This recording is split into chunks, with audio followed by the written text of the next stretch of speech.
March 2003. The sky over Baghdad was suddenly lit up by fire and deadly explosions from bombs roaring, as the U.S. and its allies launched a massive military invasion and began intense bombing campaigns. This invasion marked the start of the 2003 Iraq War. This conflict shook the Middle East and forever changed the fate of the Iraqi people. Led by President George Bush, the U.S. claimed their goal was clear: Saddam Hussein, accused of possessing weapons of mass destruction, to combat terrorism and to free the Iraqi people from dictatorship. But behind the official story, historical records reveal there were hidden, darker motives behind this war. It turned out that after the war ended, none of the reasons the U.S. presented were confirmed. Meanwhile, the Iraqi people suffered immense hardship, and their country was plunged into destruction. To understand the U.S. invasion of Iraq, we need to review the historical background of the relationship between the two countries and the situation in Iraq before the war. Saddam Hussein came to power in Iraq in the late 1970s. He led the Ba'ath Party. During the 1980s, Saddam Hussein started a war with Iran. This 8-year conflict received covert support from the West. Then in 1990, Saddam Hussein invaded neighboring, oil-rich Kuwait. This triggered the Gulf War in 1991. The U.S.-led international coalition dealt a heavy blow to the Iraqi military, forcing them to withdraw from Kuwait. After the Gulf War ended in 1991, the United Nations Security Council imposed strict sanctions on Iraq. Severe sanctions were imposed. The country was required to destroy all chemical, biological, and nuclear weapons. The United Nations inspection team was then established, responsible for overseeing the destruction of Iraq's weapons of mass destruction. In the following years, economic sanctions and embargoes caused hardship for the Iraqi people, leading to economic collapse and damaged infrastructure. Millions of civilians fell into poverty.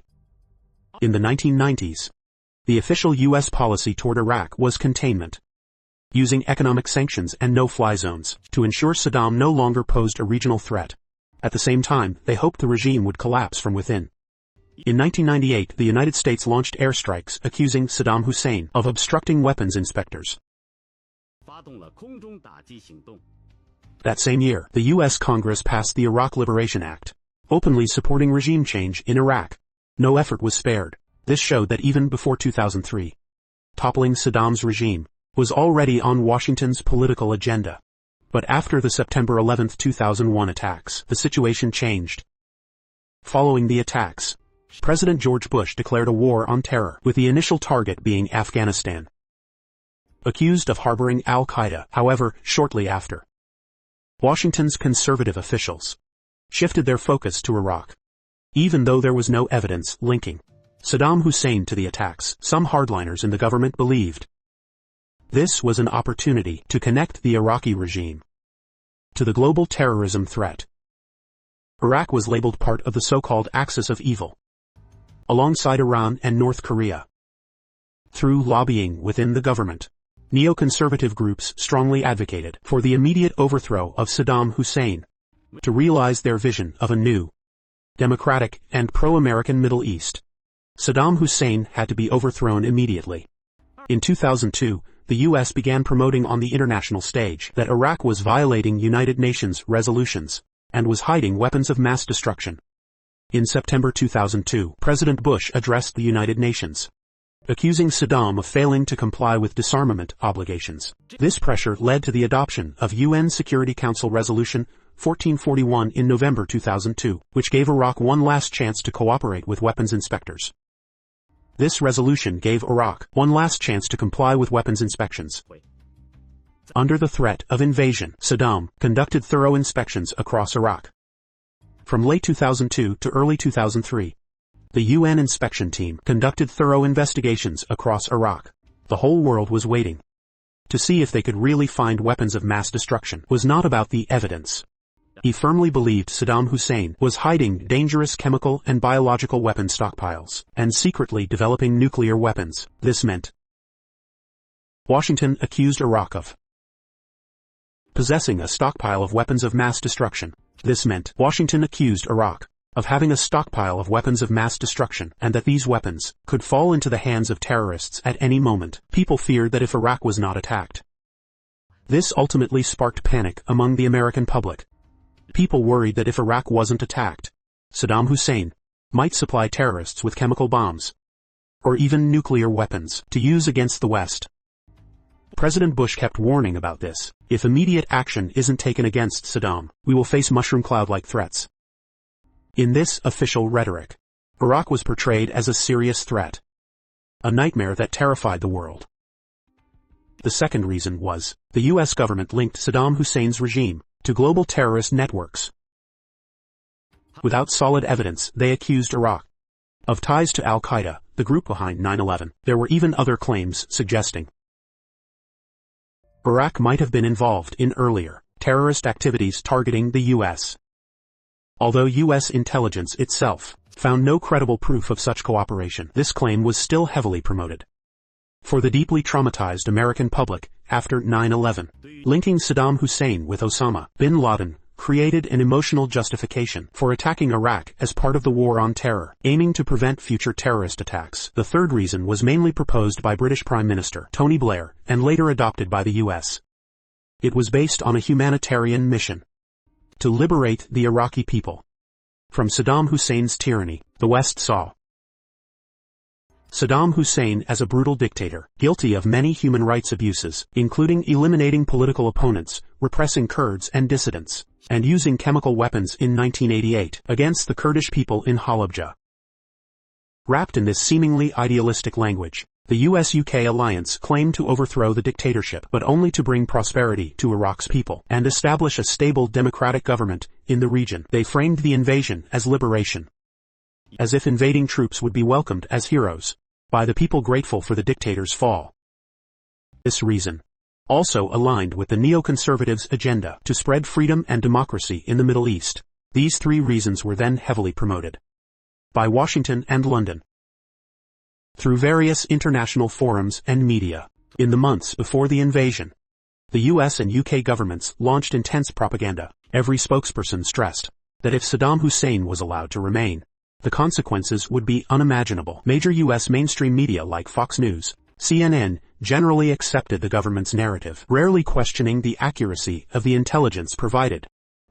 However, many countries worldwide, including US allies, were skeptical of these reasons from the start. Countries like France, Germany, Russia, and China called for more time to inspect weapons at the UN Security Council, because until February 2003, the UN inspection teams had found no evidence of such weapons in Iraq.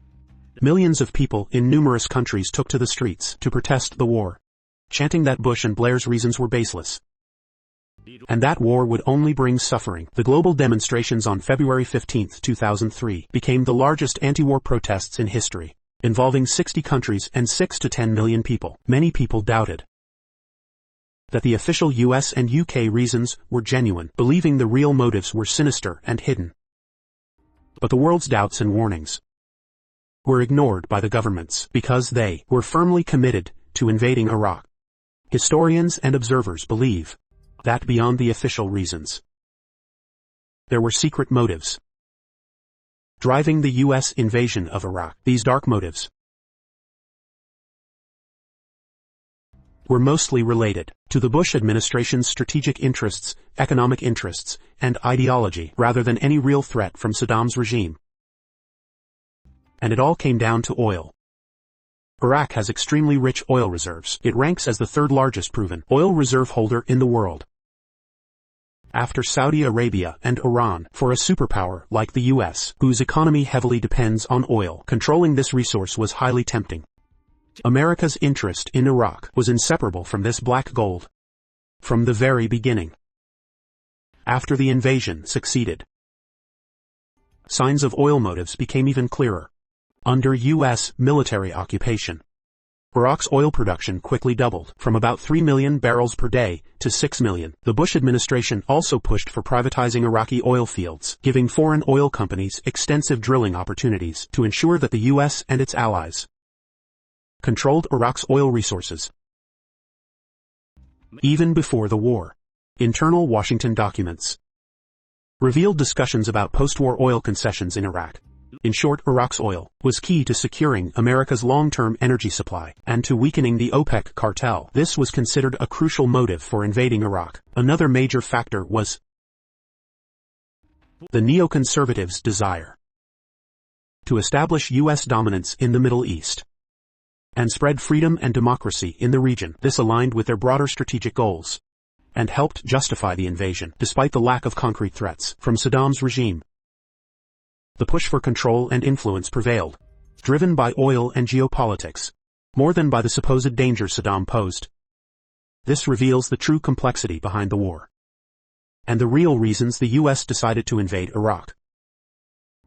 These hidden motives were mostly economic and ideological, not based on actual threats, and reflected the neoconservative agenda.